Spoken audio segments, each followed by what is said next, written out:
poor diet or lack of exercise contribute to long-term health risk? Oh, it does. It does impact a lot. So if you have been eating very poorly, you have all the bad habits, in terms of your diet, and top of it, you are not exercising at all. It does impact a lot. And अगर आप कहीं भी अगर पढ़ो, और हर doctor ये भी advice भी करते भी हैं और समझाते भी हैं, जितनी भी लाइफस्टाइल रिलेटेड जो भी डिजीज़ होती हैं, अब जैसे डायबिटीज़ हो, हाइपरटेंशन हो, वेट गेन करना हो, वो सब इन्हीं की वजह से होता है। जब अगर आपकी डाइट ठीक नहीं है, बहुत पुअर है, बैड हैबिट्स हैं डाइट में, और ऊपर से अगर आप एक्सरसाइज भी नहीं करो, सेडेंटरी लाइफस्टाइल है, तो it does impact a lot. And it also affects mental health? It does, so your poor health will always impact your mental health also, and because everything is plays into a mind. So if you're not keeping really well and your health is not up to the mark, it will impact your mental health. And if you're following an unhealthy lifestyle, and top of it unhealthy diet structure, so again it's going to impact your mood, and eventually you will end up having a mental issues. अगर average time की बात करें हम, तो कितने बजे सो जाना चाहिए? सो आई थिंक अब इसके ऊपर बड़ा सब्जेक्टिव सा ये है. अधिकतर आज की लोग जिस तरह से करियर में एस्पिरेशंस हैं, लेट आते हैं, ऑफिस में जल्दी जाते हैं, फिर लेट आते हैं, और एनसीआर के अंदर देखो तो on an average people travel between 1.5 to 2 hours is a bare minimum travel in entire NCR, right?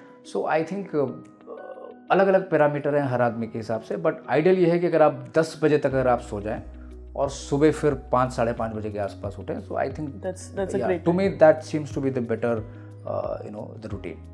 Sir, अगर स्ट्रेस की बात करें तो स्ट्रेस भी इम्पैक्ट करती है फिजिकल हेल्थ को. मैं जानना चाहूँगी कि हम इसको कैसे मैनेज कर सकते हैं.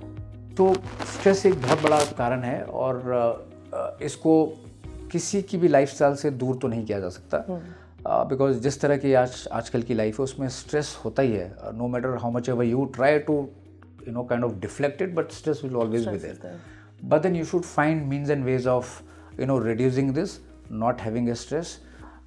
The best way to deal with it is that have a routine which runs in a very structured manner. हर चीज़ का एक रूटीन बनाओ. काम पे अगर आप जाते हो तो उसका कोई रूटीन हो, अगर आप कोई एक पर्टिकुलर मीटिंग करते हो तो उसका पूरा रूटीन हो, उसी फिक्स टाइम पे आप करो. जल्दीबाजी में मत रहो, और कोई भी चीज़ जल्दी में ना करो, because that adds a lot of stress to you. True. And I think to reduce the stress, the best way of doing it, that either you pick up meditation, that is also one of the best way of reducing stress. And to me, the best way of dealing with stress is the exercise. So any favorite exercise that you have, जो भी आपको पसंद है exercise करना, वो आप कीजिए, और उससे आपका स्ट्रेस लेवल डेफिनेटली रिड्यूस होगा. बिल्कुल सर. सर, आजकल तो लोग इतना बिजी रहते हैं कि उन्हें पानी पीने तक का भी टाइम नहीं है, but water is a necessity. तो मैं जानना चाहूँगी कि कितना पानी हमें कंज्यूम कर लेना चाहिए एक दिन में? बेयर मिनिमम, वो तो डाइटिशियन भी बोलती हैं, डॉक्टर्स भी बोलते हैं Exactly. कि भाई आदमी को कम से कम जो है, किसी इंसान को 8 से 9 ग्लास तो पानी के पीने चाहिए. This is the least, right? वैसे रिकमेंडेड यही है कि कम से कम 1.5 से 2 लीटर या 3 लीटर तक पानी अगर आप पीते हो तो बहुत अच्छा है, बट 8 से 9 ग्लास पानी तो आदमी को दिन में पीना ही चाहिए. That is bare minimum. Sir, अगर कोई पानी ज़्यादा नहीं पीता है बट लिक्विड्स लेता है, लाइक जूस हो गया या फिर...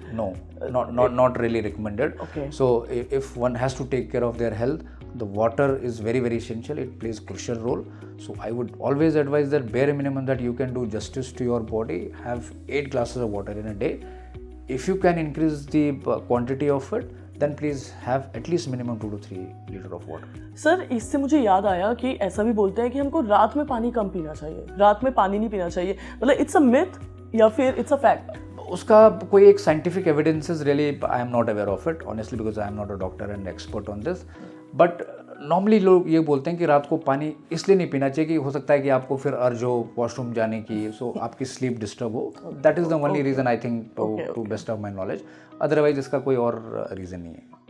सर, जानना चाहूँगी कि what are the red flags should prompt someone to seek medical advice from their lifestyle?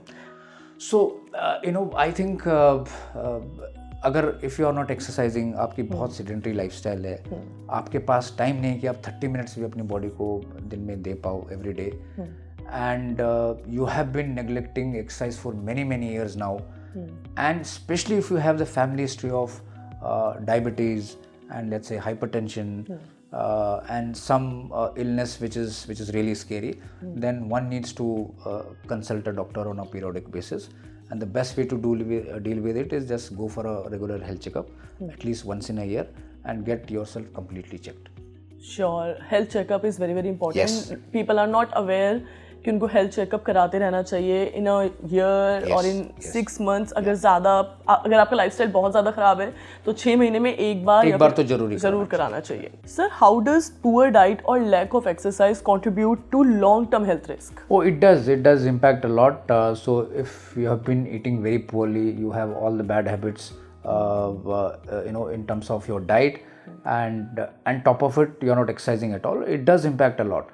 And अगर आप कहीं भी अगर पढ़ो, और हर डॉक्टर ये भी एडवाइस भी करते भी हैं और समझाते भी हैं, जितनी भी लाइफस्टाइल रिलेटेड जो भी डिजीज़ होती हैं, अब जैसे डायबिटीज़ हो, हाइपरटेंशन हो, वेट गेन करना हो, वो सब इन्हीं की वजह से होता है. जब अगर आपकी डाइट ठीक नहीं है, बहुत पुअर है, बैड हैबिट्स हैं डाइट में, और ऊपर से अगर आप एक्सरसाइज भी नहीं करो, सेडेंटरी लाइफस्टाइल है, तो it does impact a lot. And it also effects mental health? It does, so your poor health will always impact your mental health also, and because everything is plays into a mind. So if you're not keeping really well and your health is not up to the mark, it will impact your mental health. And if you're following an unhealthy lifestyle and top of it unhealthy diet structure, so again it's going to impact your mood, and eventually you will end up having a mental issues. Also ऐसा बोलते हैं कि sir जो आप खाते हो आप वैसे ही बन जाते हो. यस, सो वो बोलते हैं ना कि भाई अगर आपने फैटी चीज़ें खा रहे हो, कुछ वैसी चीज़ें देख रहे हो, तो आप वैसे ही बन जाते हो. The seeing is what you then look like, what you see, eventually then you end up looking like that only. So there is adages around it, and likewise, so therefore if you are going around and eating unhealthy stuff and all that, so eventually you will end up looking like that. बिल्कुल sir. Sir, ऐसी कोई 5 चीज़ें हैं जो आप suggest करना चाहोगे हमारे व्यूअर्स को कि ये अपनी डाइट में ज़रूर शामिल करनी चाहिए? सो आई थिंक 5 चीज़ों में before the diet I would like to add is that 2-3 elements of picking up onto exercise. Sure. I think 30 minutes of exercise अपने रूटीन में ज़रूर रखो.